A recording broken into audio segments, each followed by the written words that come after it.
지금 그 박근혜 씨가 변호사로 선임한 유영하라는 사람. 근데 이 사람이 어떻게 보면 국민들이 보기엔 듣보잡이잖아요. 근데 박근혜 대통령한테는 네. 정말 안 듣보잡이에요. 일배죠. 예. 네, 그러니까 박근혜에 충성스러운 네. 이런 사람인데 국민들 보기엔 듣보예요. 네. 국민들 보기에는 왜 저런 사람을 검찰총장 출신들도 많고 검사장 출신들도 많은데 왜 저런 사람을 이런 의구심이 좀 있을 거예요. 갸우뚱하는. 저는 뭐 알아요. 네. 네. 왜 그런지 이제 100% 알아요. 근데 이게 왜냐하면 저는 이렇게 생각해요. 대응은 민정수석실이 하는 겁니다. 그러나 어찌됐든 검찰도 왔다 갔다 해야 되고 언론 앞에 나와서 약간의 정무적인 판단을 가지고 코멘트도 해야 되고 이런 사람으로 초이스한 무난한 사람이 아닌가 싶어요. 유영아? 예, 국회의원으로 따지면 김진태 같은 사람이 지금 변호사 된 거고 이야기가 좀 너무 빨리 갔는데 네, 빨리 왔어요. 하나만 지금 짚고 넘어가야 될 게 검찰이 정말로 진정성이 있다면 박근혜 수족 중에 지금 3명이 남아있거든요. 맞아요. 안봉근 이재만. 우병우와 플러스 안봉근 이재만을 네. 같이 구속 정도는 해줘야 되는데 그렇죠. 지금 정호성만 잡아놓고 있으면서 뭔가 대체로 뒤지는 것 같은. 그러니까 박근혜 쪽 대응이 이 세 사람이 뒤에서 지금 하고 있다라고 보는 게 맞겠죠. 그렇죠. 예, 그런데 아까 이제 조선일보와 그 누군가 검찰과 보수 카르텔을 새로 만들려는 사람들이 전지전능할 수 없는 지점이 있어요. 그게 그 JTBC하고요. 그다음에 한겨레하고 경향하고 이제 모든 언론이 뒤지기 시작했다는 거예요. 이게 이제 옛날처럼 조선일보를 비롯한 몇 개만 언론을 탁 잡으면 되면 그냥 전지전능이 가능한데 저는 그 JTBC나 한겨레나 지금 열심히 뛰고 오늘 보니까 뭐 다 하고 있어요. 다. 그러니까 그 언론이 어떤 속성이 있냐면은 뭐 하나 큰 거 터뜨리잖아요. 박지원처럼 주도권을 잡아나가면 나머지 제보들이 그쪽으로 쏟아집니다. 관심을 받으니까. 그러니까 태블릿 PC 하나가 나중에 따라오는 정보들이 훨씬 더 많게끔 만들어주는 효과가 있는 거예요. 네, 그렇죠. 네. 그래서 그런데 이제 사장이 손석희가 아니라 JTBC가 다른 사람이라면 컨트롤이 될 수 있을지 몰라도 사실 손석희는 이렇게 계속 가야 돼요. 스타일도 그렇고 네. 그냥 사실이면 해야지 어떡해요. 뭐 그런 분이잖아요. 뭐 이렇게 논리를 길게 말하지도 않고요. 네. 언론이 사실 보도하고 진중하게 가야지. 이거 어떻게 안 합니까? 이런 거라 그 전지전능할 수 없는 게 언론을 컨트롤할 수 없는 조건이 있는 것 같아요. 그래서 검찰이 마음대로 못한다. 네. 그래서 검찰이 다른 때보다 마음대로 못하고 그 박원석 의원이 계속 주장하셨잖아요. 특검이 검찰을 각성시키는 제대로 하게 하는 강력한 카드다. 그건 옆구리에 칼 100%예요. 댄 겁니다. 예. 그래서 컨트롤되지 않은 언론 그리고 특검의 존재가 검찰로 하여금 지금 그 박근혜와 점점점 손을 끊어라 요구하고 있다. 근데 김기춘은 아버지 때부터 이어져 온 충성파잖아요. 김기춘 비서실장 될 때 혹시 그냥 지나쳤을지 모르시는데 임명장 줄 때 김기춘 얼굴 보셨어요? 그 표정. 그걸 어떻게 기억해요? 저는 기억을 안 할 수가 없었어요. 왜냐면 막 그 표정이요. 그 할아버지가 아이고 이 기특한 거. 아이고 우리 가문 살린 거 이런 표정이었거든요. 대대로 충성해온 사람이니까. 그래서 김기춘의 배신은 해도 아픈 배신일 거다. 그렇겠네요. 그런데 우병우는 전혀 아닐 거다. 이렇게 생각해서 지금 되게 선택을 강요받고 있는 사람 중에 하나가 아닐까 이렇게 생각을 해봅니다. 근데 그 시그널은 지금 검찰의 민정수석실의 시그널이 검찰이 먹히고 있다고 생각하세요? 안 먹혀야 되는 거잖아요. 그 그림이라면. 지금 엇박자가 좀 나겠죠. 그러니까 검사라고 하는 정권의 개가 검찰이 완전히 끈이 풀렸다고 보시는 거예요, 두 분은? 완전히 끈이 풀리진 않았지만 옛날 같은 그런 막 민정수석이 쫙 지휘하는 이거 안 될 거다. 그러니까 요즘에 애완견 키워보시면 아시겠지만요. 길이가 늘었다 놨다 하는 그 먹줄이 있어요. 그러니까 완전히 풀리진 않았는데 비교적 자유로워진 그런 느낌인가요? 아니 그게 반대일 수 있어요. 지금은 목줄을 검찰이 잡은 걸 수도 있어요.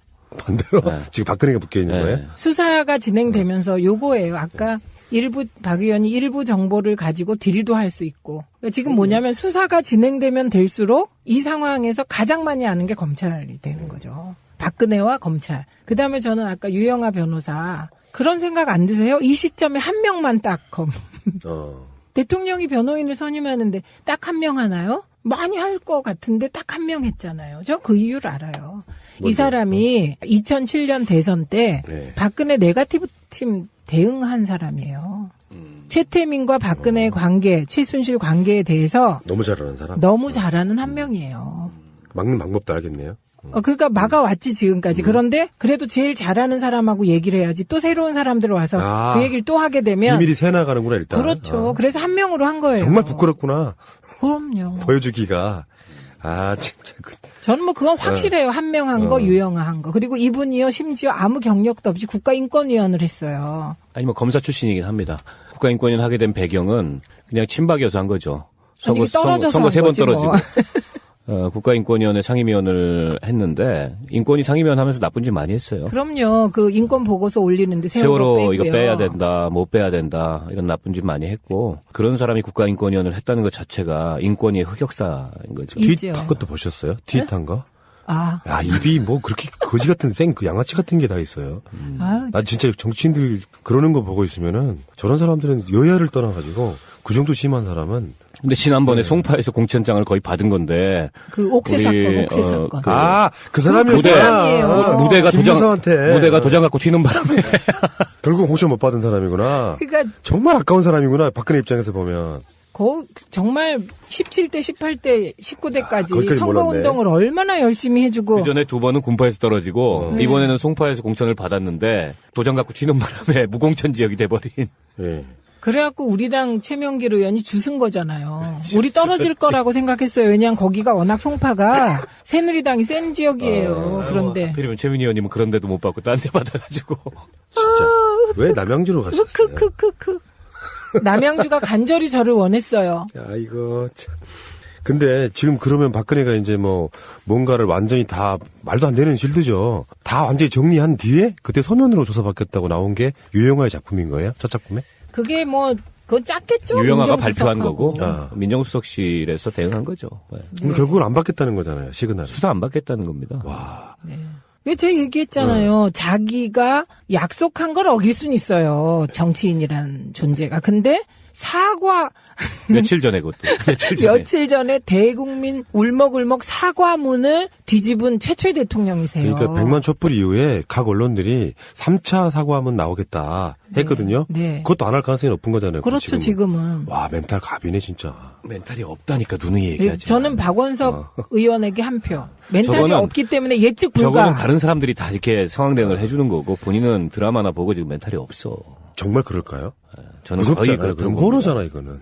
아니 저분의 장르가 호러, 괴기, 샤먼 뭐 다양하잖아요. 그러니까 저는 이렇게 말할 수 있어요. 이분이 청와대에 계시면서 그 날도 11월 12일 날도 프로포폴 드시면서 자기한테 환호하는 군중이라고 착각하는 건 아닐까요?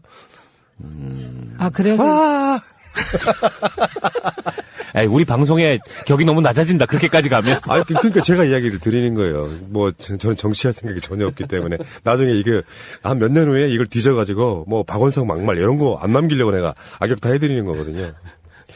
근데 정말 심각하네요, 이거는. 그러니까 지금 그 검찰 쪽에서 나오는 게 정무적인 어떤 이야기, 뭐 정책적인 이야기를 떠나서 실제로 적용 가능한 죄가 뭐뭐 있느냐 보니까 검찰 쪽에서 나온 얘기예요. 뇌물죄, 직권남용죄, 강요죄, 대통령 기록물 관리법 위반, 공무상 기밀누설. 그러니까 검찰 쪽에서는 사법적으로 이게 지금 어떤 거랑 연관이 있냐면은 만약에 탄핵으로 가면 헌법재판소에서도 이걸로 탄핵을 할 것인가 말 것인가를 보는 최고의 기준이 아마 박근혜에게 적용되는 혐의일 거 아닙니까? 그렇죠. 그리고 지금 이렇게 시간을 끄는 거예요. 그러니까 하나만 예로 들어서 우리가 보면 대통령 기록물 위반. 이게 질질 끌어요. 그래갖고 정권 후반기에 가서 대통령 기록물을 지정할 때 이것들 다 빼버리면 그 혐의가 없어지는 거예요. 그러니까 우리가 시간을 번다 이 말은 정확히 얘기하면 임기가 끝난 후에 감옥 가지 않도록 단속한다는 얘기예요.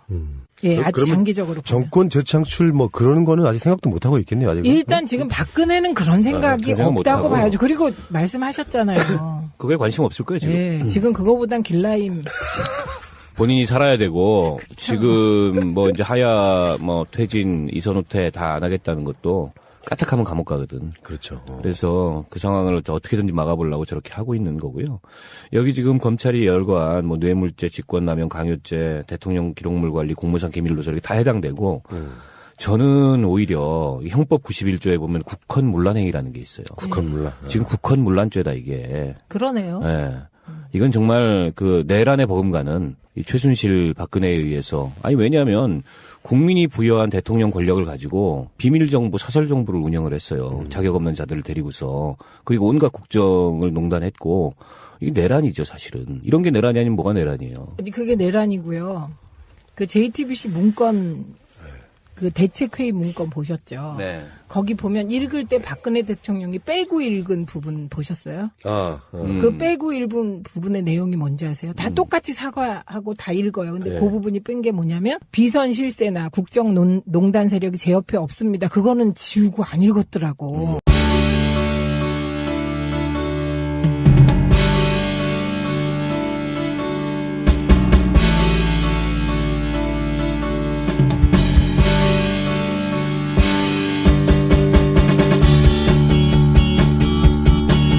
의원처럼 주도권을 잡아나가면 나머지 제보들이 그쪽으로 쏟아집니다. 관심을 받으니까. 그러니까 태블릿 PC 하나가 나중에 따라오는 정보들이 훨씬 더 많게끔 만들어주는 효과가 있는 거예요. 네, 네.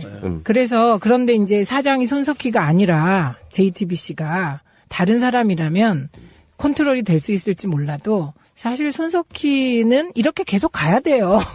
스타일도 그렇고 네. 그냥 사실이면 해야지 어떡해요. 뭐 그런 분이잖아요. 뭐 이렇게 논리를 길게 말하지도 않고요. 언론이 사실 보도하고 진중하게 가야지. 이거 어떻게 안 합니까? 이런 거라 그 전지전능할 수 없는 게 언론을 컨트롤할 수 없는 조건이 있는 것 같아요. 그래서 검찰이 마음대로 못한다. 네, 그래서 검찰이 다른 때보다 마음대로 못하고 그 박원석 의원이 계속 주장하셨잖아요. 특검이 검찰을 각성시키는 제대로 하게 하는 강력한 카드다. 그건 뿌리에 칼 100%예요. 댄 겁니다. 예. 그래서 컨트롤되지 않은 언론 그리고 특검의 존재가 검찰로 하여금 지금 그 박근혜와 점점점 손을 끊어라 요구하고 있다. 근데 김기춘은 아버지 때부터 이어온 충성파잖아요. 김기춘 비서실장 될 때 혹시 그냥 지나쳤을지 모르시는데 임명장 줄 때 김기춘 얼굴 보셨어요? 그 표정. 그걸 어떻게 기억해요? 저는 기억을 안 할 대단한 수가 디테일. 안 할 수가 없었어요. 왜냐하면 막 그 표정이요. 그 할아버지가 아이고 이 기특한 거, 아이고 우리 가문 살린 거 이런 표정이었거든요. 대대로 충성해온 사람이니까. 그래서 김기춘의 배신은 해도 아픈 배신일 거다. 그렇겠네요. 그런데 우병우는 전혀 아닐 거다. 이렇게 생각해서 지금 되게 선택을 강요받고 있는 사람 중에 하나가 아닐까 이렇게 생각을 해봅니다. 근데 그 시그널은 지금 검찰의 민정수석실의 시그널이 검찰이 먹히고 있다고 생각하세요? 안 먹혀야 되는 거잖아요. 그 그림이라면. 지금 엇박자가 좀 나겠죠. 그러니까 검사라고 하는 정권의 개가 검찰이 완전히 끈이 풀렸다고 보시는 거예요, 두 분은? 완전히 끈이 풀리진 않았지만 옛날 같은 그런 막 민정수석이 쫙 지휘하는 이거 안 될 거다. 그러니까 요즘에 이렇게 애완견 키워보시면 아시겠지만요. 길이가 늘었다 놨다 하는 그 먹줄이 있어요. 그러니까 완전히 풀리진 않았는데 비교적 자유로워진 뭐 그런 느낌인가요? 아니, 그게 반대일 수 있어요. 지금은 목줄을 검찰이 잡은 걸 수도 있어요. 반대로 네. 지금 박근혜가 묶여 있는 네. 거예요? 수사가 진행되면서 요거예요. 아까 박 의원이 일부 정보를 가지고 딜도 할 수 있고. 그러니까 지금 뭐냐면 수사가 진행되면 될수록 이 상황에서 가장 많이 아는 게 검찰이 되는 거죠. 박근혜와 검찰. 그다음에 저는 아까 유영아 변호사 그런 생각 안 드세요? 이 시점에 한 명만 딱 대통령이 변호인을 선임하는데 딱 한 명 하나요? 많이 할 것 같은데 딱 한 명 했잖아요. 저 그 이유를 알아요. 이 사람이 2007년 대선 때 네. 박근혜 네거티브 팀 대응한 사람이에요. 최태민과 박근혜의 관계, 최순실 관계에 대해서 너무 잘하는 사람? 너무 잘하는 한 명이에요. 막는 방법도 알겠네요. 그러니까 막아왔지 지금까지. 그런데 그래도 제일 잘하는 사람하고 얘기를 해야지. 또 새로운 사람들 와서 그 얘기를 또 하게 되면 비밀이 새나가는구나 일단. 그렇죠. 그래서 한 명으로 한 거예요. 정말 부끄럽구나. 그럼요. 보여주기가. 진짜. 저는 뭐 그건 확실해요. 한 명 한 거, 유영아 한 거. 그리고 이분이요, 심지어 아무 경력도 없이 국가인권위원을 했어요. 아니, 뭐 검사 출신이긴 합니다. 국가인권위원 하게 된 배경은 그냥 친박이어서 한 거죠. 아니, 떨어져서 선거 한 3번 거지, 뭐. 떨어지고. 국가인권위원회 상임위원을 했는데 인권위 상임위원 하면서 나쁜 짓 많이 했어요. 그럼요. 그 인권 보고서 올리는데 세월호 빼고요. 이거 빼야 된다, 못 빼야 된다 이런 나쁜 짓 많이 했고 그런 사람이 국가인권위원을 했다는 것 자체가 인권위의 흑역사인 거죠. 있죠. 트윗한 것도 보셨어요? 트윗한 거? 야, 입이 뭐 그렇게 거지 같은 그 양아치 같은 게 다 있어요. 나 진짜 정치인들 그러는 거 보고 있으면은 저런 사람들은 여야를 떠나가지고 그 정도 심한 사람은 근데 지난번에 송파에서 공천장을 거의 받은 건데 그 옥새 사건, 옥새 사건. 그 사람이었어요. 그 사람이에요. 무대가 도장 갖고 튀는 바람에 결국 공천 못 받은 사람이구나. 그러니까 정말 아까운 사람이구나. 박근혜 입장에서 보면.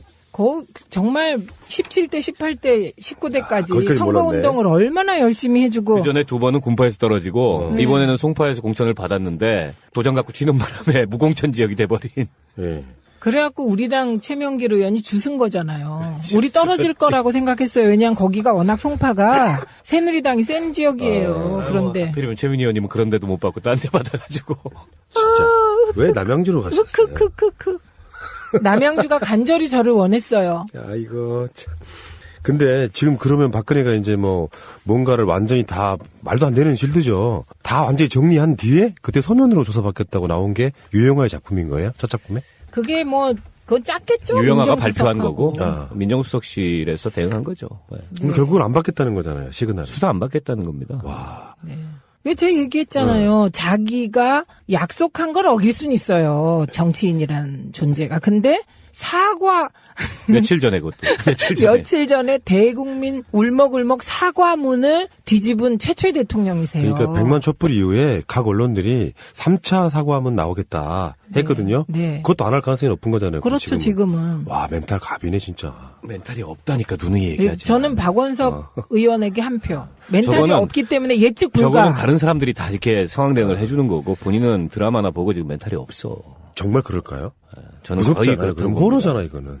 아니 저분의 장르가 호러, 괴기, 샤먼 뭐 다양하잖아요. 그러니까 저는 이렇게 말할 수 있어요. 이분이 청와대에 계시면서 그 날도 11월 12일 날도 프로포폴 드시면서 자기한테 환호하는 군중이라고 착각하는 건 아닐까요?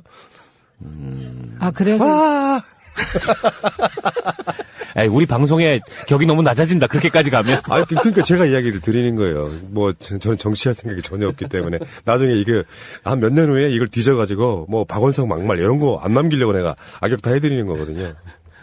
아, 근데 정말 심각하네요, 이거는. 그러니까 지금 그 검찰 쪽에서 나오는 게 정무적인 어떤 이야기, 뭐 정책적인 이야기를 떠나서 실제로 적용 가능한 죄가 뭐뭐 있느냐 보니까 검찰 쪽에서 나온 얘기예요. 뇌물죄, 직권남용죄, 강요죄, 대통령 기록물 관리법 위반, 공무상 기밀누설. 그러니까 검찰 쪽에서는 사법적으로 이게 지금 어떤 거랑 연관이 있냐면은 만약에 탄핵으로 가면 헌법재판소에서도 이걸로 탄핵을 할 것인가 말 것인가를 보는 최고의 기준이 아마 박근혜에게 적용되는 혐의일 거 아닙니까? 그렇죠. 그리고 지금 이렇게 시간을 끄는 거예요. 그러니까 하나만 예로 들어서 우리가 보면 대통령 기록물 위반. 이게 질질 끌어요. 그래갖고 정권 후반기에 가서 대통령 기록물을 지정할 때 이것들 다 빼버리면 그 혐의가 없어지는 거예요. 그러니까 우리가 시간을 번다 이 말은 정확히 얘기하면 임기가 끝난 후에 감옥 가지 않도록 단속한다는 얘기예요.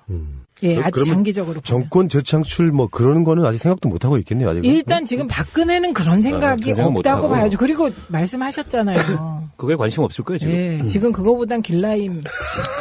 본인이 살아야 되고, 지금 그 박근혜 씨가 변호사로 선임한 유영하라는 사람. 근데 이 사람이 어떻게 보면 국민들이 보기엔 듣보잡이잖아요. 근데 박근혜 대통령한테는 네. 정말 안 듣보잡이에요. 일배죠. 예. 네, 그러니까 박근혜의 충성스러운 네. 이런 사람인데 국민들 보기엔 듣보예요. 네. 국민들 보기에는 왜 저런 사람을 검찰총장 출신들도 많고 검사장 출신들도 많은데 왜 저런 사람을 이런 의구심이 좀 있을 거예요. 갸우뚱하는. 저는 뭐 알아요. 네. 네. 왜 그런지 근데 이제 100% 알아요. 근데 이게 왜냐하면 저는 이렇게 생각해요. 대응은 민정수석실이 하는 겁니다. 그러나 어찌됐든 검찰도 왔다 갔다 해야 되고 언론 앞에 나와서 다소 약간의 정무적인 판단을 가지고 코멘트도 해야 되고 이런 사람으로 초이스한 무난한 사람이 아닌가 싶어요. 유영아? 예, 국회의원으로 따지면 김진태 같은 사람이 지금 변호사 된 거고 이 이야기가 좀 너무 빨리 갔는데 근데 빨리 왔어요. 하나만 지금 짚고 넘어가야 될 게 검찰이 정말로 진정성이 있다면 박근혜 수족 중에 지금 3명이 남아있거든요. 맞아요. 안봉근 이재만. 우병우와 플러스 안봉근 이재만을 네. 같이 구속 정도는 해줘야 되는데 그렇죠. 지금 정호성만 잡아놓고 있으면서 뭔가 대체로 뒤지는 것 같은. 그러니까 박근혜 쪽 대응이 이 세 사람이 뒤에서 지금 하고 있다라고 보는 게 맞겠죠. 그렇죠. 예, 그런데 아까 이제 조선일보와 그 누군가 검찰과 보수 카르텔을 새로 만들려는 사람들이 전지전능할 수 없는 지점이 있어요. 그게 그 JTBC하고요. 그다음에 한겨레하고 경향하고 이제 모든 언론이 뒤지기 시작했다는 거예요. 이게 이제 옛날처럼 조선일보를 비롯한 몇 개만 언론을 탁 잡으면 되면 그냥 전지전능이 가능한데 저는 그 JTBC나 한겨레나 지금 열심히 뛰고 오늘 보니까 뭐 다 하고 있어요. 다. 그러니까 그 언론이 어떤 속성이 있냐면은 뭐 하나 큰 거 터뜨리잖아요. 박지원